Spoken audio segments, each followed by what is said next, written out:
Vamos analisar dois conceitos importantes para a termodinâmica, que é o calor e a dilatação dos sólidos. Calor não é a representação de uma coisa com uma temperatura elevada, que é o que usamos no dia a dia. Calor é uma energia térmica em movimento. E dilatação, o que quer dizer dilatar? Dilatar quer dizer expandir. Já perceberam como no verão fica mais difícil abrir um portão de ferro, que às vezes ele agarra, a gente tem que fazer uma força maior? Porque ele cresce, ele expande por conta da alta temperatura. Então, como que a gente calcula essa dilatação? Pode ser linear, superficial ou volumétrica. Linear é a ideia de linha, como se fosse um fio, uma viga muito comprida que a espessura dela não precisa ser considerada. Superficial, superfície é uma área, uma chapa. E volumétrica é a ideia de um volume.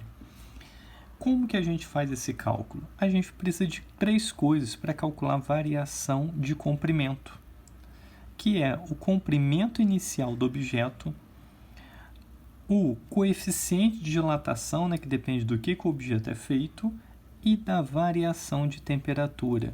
Se eu multiplicar o comprimento inicial por esse coeficiente de dilatação pela variação de temperatura, eu acho quanto esse objeto vai crescer linearmente, se ele fosse apenas um fio. E se ele fosse uma superfície? A mesma ideia.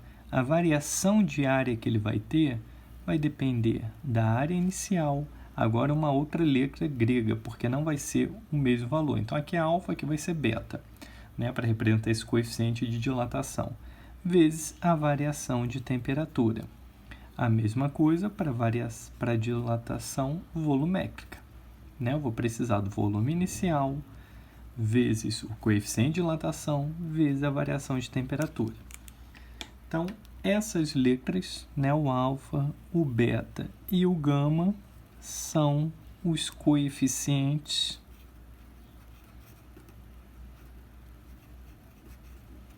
de dilatação, que aí depende do material que está sendo usado.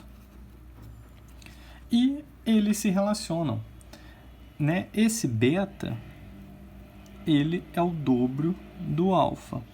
E esse gama, ele é o triplo do alfa. Então, dependendo da medida que ele me der, eu posso ter que fazer alguma transformação para trabalhar com uma dilatação linear, superficial ou volumétrica. E como que eu calculo essa energia em movimento? A quantidade de calor que um objeto vai ceder ou vai receber, ele vai depender da massa, do calor específico, que aí também depende do material, e da variação de temperatura. Essa massa vezes esse calor específico, ele também pode ter uma outra representação, que é a capacidade térmica, que aí vai ser um C maior, que é a massa vezes o calor específico. Essa capacidade térmica vai ser o quê? Quanto de energia, quanto de calor vai precisar esse material para mudar certa temperatura, para elevar quantos graus ou quantos kelvins, depende da medida que tiver. E isso também depende da massa, Eu elevar a temperatura de um bloco pequeno, por exemplo, de 100 gramas de ferro, vai ser mais fácil do que de 900 gramas de ferro, Então aqui vai ser a capacidade térmica.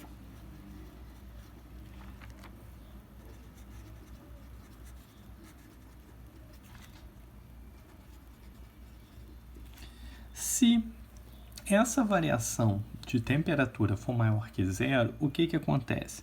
Quer dizer que a temperatura final, menos a inicial, que isso é a variação de temperatura, ela é maior que zero.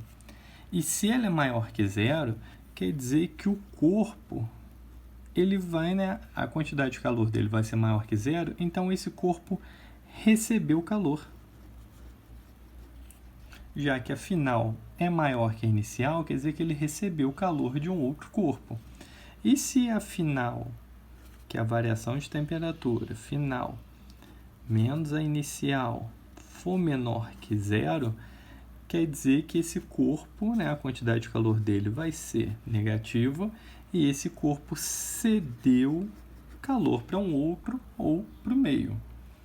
E entre as trocas de calor, a gente proposta uma relação que a quantidade de calor, vou chamar de 1 e 2, como se fossem dois objetos. Né? Dois objetos se tiverem contato ou se tiverem, né, só perto um do outro, mas de forma isolada, dentro de uma caixa térmica, a quantidade de calor que um vai ceder é a mesma quantidade que o outro vai receber. Então, enquanto um está cedendo calor, o outro está recebendo calor na mesma proporção. E como que eu faço esse cálculo se eu quiser saber a temperatura que eles terminam, a quantidade de calor trocada? Usando aqui essa relação, né? Que aí vai depender do material, da massa, do calor específico e da variação de temperatura, lembrando que é a final menos a inicial.